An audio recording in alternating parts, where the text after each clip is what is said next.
Bwana Yesu asifiwe. Nakusalimu kwa jina la Bwana Yesu. Bwana Yesu anakupenda na mimi nakupenda pia. Amen. Siku ya leo nataka kukwambia siri moja, siri ya maombi. Amen. Maombi na kufunga. Mwaka tunaoanza, mwaka wa 2026.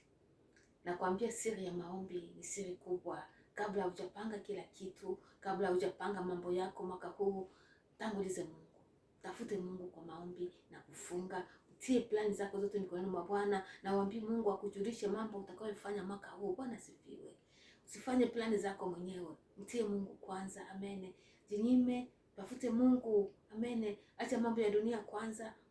Karibia Mungu, sikie sauti ya Mungu na akuongoze mambo ambayo utafanya mwaka huu. Na utakapofanya hivyo utaona jinsi gani mwaka huu utakuwa mwaka wa kufaulu na mwaka wa ushindi. Wakati tunapomtia Mungu mbele, Mungu anatutangulizaga mbele. Wakati tunapomtia Mungu wa kwanza, nasi Mungu anatusiaga wa kwanza. Mambo inakuwa ngumu, tia Mungu mbele. Amen. Kama unaona mambo ambayo haikuendeka miaka mingi, lakini utakapomtia Mungu mbele katika maombi na kufunga, utaona kisi mambo yatakuwa rahisi kwako, kwa sababu Mungu ni mwaminifu. Amen.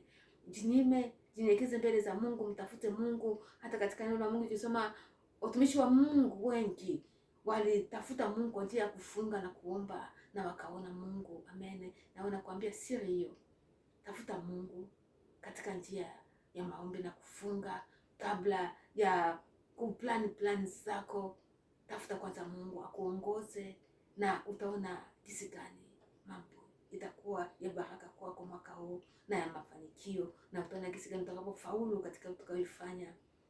Bwana Yesu asifiwe. Siri hiyo nakwambia, nijaribu na utaona jinsi, utaona miujiza. Na kutakia mwaka wa heri, wa baraka na mafanikio, na Mungu wa pamoja na wewe hata tutakapoonana